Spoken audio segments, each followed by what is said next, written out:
ఏ విధంగా ముందుకు పోతుందో అర్థం అవుతా ఉంది చాలా మందికి మాత్రం అర్థం అవుతున్నట్టు తెలుస్తూ ఉంది. ఓయూ సురేష్ యాదవ్ కాల్ చేస్తూ ఉన్నారు. మరి ఆయన టీవీలో ఆయన లైవ్లో ఉన్నాడు, మన టీవీలో మనం లైవ్లో ఉన్నాం. మరి ఏందో మాట్లాడే ప్రయత్నం అయితే చేద్దాం. అప్పంచి అయితే ఫోన్ చేస్తుండు మావాడు, లైవ్లో ఉన్నాడా ఏడున్నాడు చూసే ప్రయత్నం అయితే చేద్దాం. ఓ బీసీ బిడ్డగా ఎప్పటికీ తీన్మార్ మల్లన్న అరెస్ట్ అయ్యే సురేష్ అన్న మీరు లైవ్లో ఉన్నారు ఇక్కడ కూడా. ఓకేనా, ఎట్లా చూస్తారన్న ఎమ్మెల్సీ తీన్మార్ మల్లన్న అరెస్టు నేపథ్యంలో కాంగ్రెస్ పార్టీ నుంచి తీన్మార్ మల్లన్న సస్పెన్షన్ ని ఎలా చూస్తారు? ఇప్పుడు గతంలో వెంకటరెడ్డికి డైరెక్ట్ చెప్పిండు 100 కోట్లు పెట్టి పిసిసి ప్రెసిడెంట్ కొనుక్కుండని చెప్పిండు. వెంకటరెడ్డి అసలు వీగలేరా వీళ్ళు? లైవ్ లో ఉన్నారు మీరు. నేనేమంటానంటే గడపారా అదేమన్నా. ఓకే, ఇప్పుడు వాళ్ళు వెంకరెడ్డికి ఒక న్యాయం, నాకు న్యాయం అనే. కోమటిరెడ్డి వెంకటరెడ్డి పార్టీకి వ్యతిరేకంగా పనిచేసిండు. కోమటిరెడ్డి వెంకటరెడ్డి రాజగోపాల్ రెడ్డి వ్యతిరేకంగా మాట్లాడిండు. జగ్గారెడ్డి వ్యతిరేకంగా మాట్లాడిండు. కాంగ్రెస్ పార్టీ వచ్చిన కొత్తలో రేవంత్ రెడ్డిని ఈ రెడ్డిలందరే వ్యతిరేకించిండు.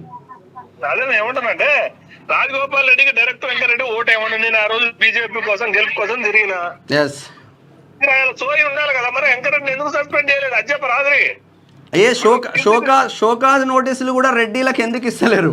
అదే నేను ఏమంటున్నా, ఆయన గడ్డపార అయిపోయినా మా ఇది అయిపోయినా. ఆయన తీన్మార్ మల్లన్న ఏం చెప్పిండు, తీన్మార్ మల్లన్న ఈ కాంగ్రెస్ పార్టీని ఒంటి చేతి మీద అధికారం తీసుకొచ్చిండు. ఈ వెంకరెడ్డి ముఖం చూసేసిరా ఓటు, ఈ ఉత్తమ్ కుమార్ రెడ్డిని చూసేసిరా, పొంగులేటిని చూసేసిరా, లేకపోతే పొంగులేటి శ్రీనివాస్ రెడ్డిని చూసేసిరా, జూపేలి గారిని చూసి ఆయనను చూసేసేసిరా. ఇప్పుడు బీఆర్ఎస్ అధికారం కేసీఆర్ ని జోకి తరాలు జోకి చేసిన జోకి ఆయన పొంగిరెడ్డి జూపేలి. ఈ కాంగ్రెస్ సురేష్ అన్న కాంగ్రెస్ లో ఉన్న ఇప్పుడున్న మంత్రులు కూడా ఎవరు కూడా కేసీఆర్ పైన పోరాటం చేసేవాళ్ళు కాదు కదా.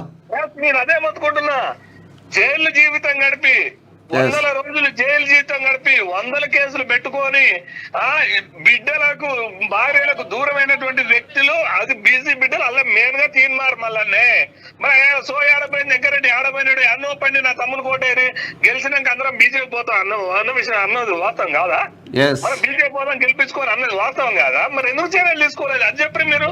కాంగ్రెస్ ఏంటంటే మీకు గుర్తుపెట్టుకోసామన్నా, మన ముత్తాతల కాంచి మన ముత్తాత కాంగ్రెస్ కేసిండు, మన తాత కాంగ్రెస్ కేసిండు, మన అయ్య కాంగ్రెస్ కేసిండు, మనం కాంగ్రెస్ కే ఓటేసినాం. సిద్ధాంతపరమే అని చెప్పుకుంటూ దొరలని జోకడమే కాంగ్రెస్ పార్టీ సిద్ధాంతం. దొరలని జోకడమే కాంగ్రెస్ పార్టీ సిద్ధాంతం. ఇప్పుడు దొరలని జోక్కుంటూ ఉండడమే మా పాపన. మేము ఎందుకు చెప్తాం చెప్పు, మాకేం అవసరం? ఇవాళ తీన్మార్ మల్లన్న సస్పెండ్ చేయడానికి మహేష్ కుమార్ గౌడ్కి సిగ్గు ఉండాలి. నువ్వు పిసిసి ప్రెసిడెంట్ అన్నావు కదా, నువ్వు పిసిసి ప్రెసిడెంట్ ఒక బీసీగా నువ్వు ఒక బీసీని ఎట్లా సస్పెండ్ చేస్తావు? ఎవరి మోచేత నీళ్ళు నువ్వు తాగుతున్నావు? ఇవాళ బీసీలు అన్నప్పుడు, బీసీలకు అన్యాయం జరుగుతున్నప్పుడు, కులగణన అన్యాయం జరిగినప్పుడు నువ్వు మాట్లాడలేదు. ఇవాళ మళ్ళీ సర్వే అని పెట్టినావు అంటే మీ తప్పు జరిగిందే కదా. వాస్తవం, మీ తప్పు జరగబట్టే రీసర్వే కోరేది కదా. మీరు రీసర్వే కోరింది మీరే, తప్పే ఉంది. మరి మీరు రీసర్వే కోరకుండా మళ్ళీ సస్పెండ్ చేసినట్టే మీ సర్వే కరెక్ట్, మీరు బోగస్ కరెక్ట్. రెడ్డి 10% పుడతారు, బీసీలో 30-40% చచ్చిపోతారు. ఓడి పుట్టడికం బీసీలకు మోతనమే లేదా? ఏది పద్ధతి ఇది? ఈ కాంగ్రెస్ పార్టీ అంటే దొరలే ఉండాలి తప్ప బీసీ అనేటోడు ఉండొద్దు. వాళ్ళు గుర్తుపెట్టుకో, ఒక పిసిసి ప్రెసిడెంట్ ఒక బీసీకి ఇచ్చారు, అదే సీఎం బీసీకి పై నీకు దమ్ముంటే. లేకపోతే మంత్రులు బీసీల గురించి కులగణన గురించి అసలు పార్లమెంట్ లో రాహుల్ గాంధీ మాట్లాడతాడు కదా, ఈయన సీఎం చేయమను. ఇప్పుడు కాంగ్రెస్ పార్టీ మనం ప్రజలంతా ఆలోచించాల్సింది ఏంటంటే, ఇవాళ బీసీలకు అన్యాయం జరిగింది కేవలం కాంగ్రెస్ వల్లనే. అందుకని ఒక బీసీ ప్రశ్నిస్తే ఓర్చుకోలేరు దొరలు. వాళ్ళ కాళ్ళ కింద చెప్పులాగా ఉండి వాళ్ళు ఏం చేస్తారు భజన చేస్తారని బీసీలు మంచోళ్ళు. లేకపోతే అరే మా బీసీలకు అన్యాయం జరిగింది, మా బీసీల వాట రావాల్సింది, మా వాట మీరు దొబ్బి తింటున్నారు ఆయన అంటే అది తప్పవుతుంది. ఇప్పుడు వెంకరెడ్డికి ఏమైనా సోయి ఉండాలి కదా. వెంకరెడ్డి నల్గొండ జిల్లాలో ఒక్క బీసీని అడగనియలే వీళ్ళు. సాంబశివుని లాంటి వాళ్ళని, బెల్లి లలితక్కని, మహారాజు వీరన్నని, వీళ్ళందరూ సఫినోళ్ళు వాస్తవం కదా దొరలే. ఎందుకు మా బీసీలు ఇప్పుడు తీన్మార్ మల్లన్నని కూడా చంపాలని ప్రయత్నం ఇదంతా? ఈ కుల రాజకీయాలు కాంగ్రెస్ రెడ్డి పార్టీ పెట్టుకోబాయి. ఇలా తీర్మార్ మల్లన్న నువ్వు సస్పెండ్ చేస్తావుగా, కాంగ్రెస్ రెడ్డి అని పెట్టుకో, అప్పుడే నీకు న్యాయం జరుగుతుంది. నువ్వు కరెక్ట్ పార్టీ అవుతుంది ఇది. మనమే రేపటి నుంచి మాట్లాడాలి. పార్టీ అంటే రెడ్డి కాంగ్రెస్ అనాలి. రెడ్డి 100% రెడ్డి కాంగ్రెస్ పెట్టుకోరుగా, ఇందిరా కాంగ్రెస్ కాదు ఇది. ఈ తెలంగాణలో రెడ్డి కాంగ్రెస్ ఫామ్ అయింది. రెడ్డి అహంకారాన్ని దెబ్బతీసే, రెడ్డి దొరల అహంకారాన్ని దెబ్బతీసే విధంగా బీసీలంతా ఇది చేయాలి. దీన్ని మేము తీవ్రంగా ఖండిస్తున్నాం. ఇవాళ తీర్మార్ మల్లన్నకు యావత్ బీసీ సంఘాలు, యావత్ బీసీ సమాజం మద్దతున్నది. రెడ్డి అహంకార బల్బు ఇప్పటికైనా తగ్గించుకొని వెంటనే సస్పెన్షన్ వెనకాల తీసుకొని ఆయనకు క్షమాపణ చెప్పాలి, బీసీలకు క్షమాపణ చెప్పాలి. Not only Teenmar Mallanna suspend చేసినట్టు కాదు, బీసీలనే సస్పెండ్ చేసిన వీళ్ళు. సిగ్గు చెర ఉన్న బీసీలు అందరూ బయటకు రావాలి కాంగ్రెస్ నుంచి. ఏం మానవత్వం పెట్టిపోతుందా? సిగ్గు చెర రాలేదా? తీర్మార్ మల్లన్న సస్పెండ్ చేస్తారు, ఇంకోటి సస్పెండ్ చేస్తారు. ఇట్లా సురేష్ అన్న కేసీఆర్ పైన గత 10 సంవత్సరాల తీన్మార్ మల్లన్న కావచ్చు, తొలి వెలుగు రఘు కావచ్చు, సురేష్ యాదవ్ కావచ్చు, మైపాల్ యాదవ్ కావచ్చు, ఇటువంటి బిడ్డలు, కాళోజీ సీనన్న కావచ్చు, ఇటువంటి బిడ్డలు కొట్లాడితేనే కదా ఈరోజు కాంగ్రెస్ పార్టీ అధికారంలోకి వచ్చింది. ఒక విషయం చెప్తున్నా, ఇది బీసీ సమాజ్ తెలంగాణ, ఇది బీసీల రాజ్యం, ఇది బీసీల వల్లనే తెలంగాణ రాష్ట్రం ఏర్పడింది. ఒక శ్రీకాంతాచార్య వల్ల తెలంగాణ వచ్చింది, ఒక యాదగిరి వల్ల, యాదగిరి ముదిరాజు వల్ల, కానిస్టేబుల్ కృష్ణయ్య గౌడ్ వల్ల ఈ తెలంగాణ వచ్చింది. రెడ్డిల కంటే ఎక్కువ మన ప్రాణ త్యాగాలు దింపడంలో రెడ్ల బొచ్చు కూడా ఏం కాలే. రెడ్ల వల్ల కాకపోయి ఇంట్లో పడితే బీసీలంతా యుద్ధం చేసి ఈ కేసీఆర్ ని కథ దించారు. రెడ్ల వల్ల అయిందా? పొంగిలేటి ఇప్పుడు పొంగిలేటి వల్ల అయిందా, లేకపోతే ఉత్తమ్ కుమార్ రెడ్డి వల్ల అయిందా, లేకపోతే అక్కడున్న దొంగల వల్ల అయిందా? ఇవాళ పొన్నం ప్రభాకర్ గౌడ్ కూడా నేను ఒకటి విజ్ఞప్తి చేస్తున్నా, నువ్వు బీసీల నీ కులం చూపెట్టుకోని మొత్తం బీసీలకు చూపెట్టారు అనుకోవడం మూర్ఖత్వం అవుతుంది. యావత్ బీసీలంతా ఒకవైపు, పొన్నం అయితే కొండ సురేఖ అయితే ఇంకెవరైతే మంత్రి పదవులు అనుభవిస్తారో వాళ్ళు రాజీనామా చేయండి. ఇవాళ బీసీలకు జరుగుతున్న అన్యాయం ఇది మన తరతరాలుగా తాతల తరాల నుంచి వచ్చినటువంటి అన్యాయం ఇది కాంగ్రెస్ పార్టీ చేసింది. కాబట్టి ఇది మల్లన్న అడిగినందుకు మల్లన్న దొంగ అవుతాడు భయ్.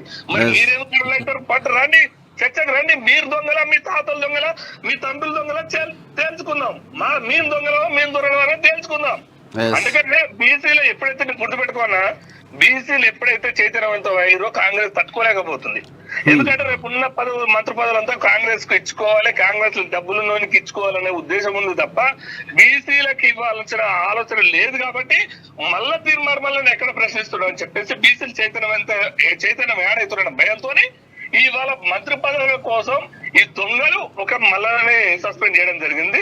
నీ తగిన కాంగ్రెస్ ఎన్ని చేసుకున్నా, వాళ్ళకి ఏం కోరుకున్నా, ఇక తీటకో ఇలా జనాలు మా బీసీలు ఎట్లుంటారు, తీటకో ఇలాగ ఉంటది కదా, తీటకో ఇలాగ రుద్దాల్సి వస్తుంది బీసీలు ఇక దొరలకి. ఎట్లుంటదో అదంతా ఎట్లుంటది ఇప్పుడు అర్థమైంది. ఇప్పుడు మాకు తీటకో ఇలాగ రుద్దిరు ఒక మల్లన్న సస్పెండ్ చేసి మేము ఏమంటున్నాం అంటే, ఒకటే మల్లన్న సస్పెండ్ చేయడం వల్ల మేము సంతోషిస్తున్నాం. బొత్తు మీరందరూ మీరు కూడా సస్పెండ్ చేసేది, మీ పార్టీని మీరు సస్పెండ్ చేస్తున్నాము, రెడ్డి పార్టీని మీరు సస్పెండ్ చేస్తున్నారు రా బాబు, మీరు మమ్మల్ని సస్పెండ్ చేసాడు ఇంద్ర. ఇలా బీసీ ప్రజలారా, బీసీ బిడ్డలు ఆలోచించుకోవాలి. బీసీ రాజ్యం కావాలంటే ఈ కాంగ్రెస్ ను పొందబెట్టాలి, ఈ ఎమ్మెల్యే మంత్రుల్ని గ్రామాలలో తిరగలేకుండా అడ్డుకోవాలని నేను విజ్ఞప్తి చేస్తున్నాను. చివరిగా కాంగ్రెస్ పార్టీలో ఉన్న బీసీ నాయకులకు ఏం చెప్పదలుచుకున్నా ఒక ఓయూ సురేష్ యాదవ్ గా? మన తాత దొరలకు రాజ్యం, మన తాత ముత్తాత మన ఇదంతా కూడా సేవ చేసిన ఉడిక చేసినామన్నా. ఆయన మన తాత చదువుకోలే, మన తండ్రి చదువుకోలే, మన ముత్తాత చదువుకోలే, ఊడికం చేయాల్సిన వరకు చేసినాం. చాలుపై మన వాటే మనం తినాలి రా బాబు. మనకు 2 కేజీల మటన్ వస్తే మనం తినకుండా దొర ఎంగిలి బొక్కలు మనం ఎందుకు తినాలరా?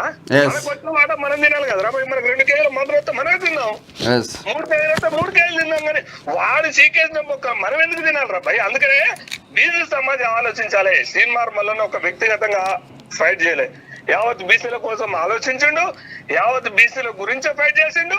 బీసీ సమాజం మొత్తం కూడా తీర్మార్ మల్లన్నకు మద్దతుగా రావాలి, బయటికి రావాలి. కాంగ్రెస్ లో ఉన్న సిగ్గు శరం లేని బీసీలు బయటకు వచ్చి ఇప్పటికైనా బుద్ధి తెచ్చుకొని కాంగ్రెస్ ను పొందబెట్టి మల్లన్నకు మద్దతు ఇవ్వాలని నేను విజ్ఞప్తి చేస్తున్నా. Thank you Suresh anna, thank you so much.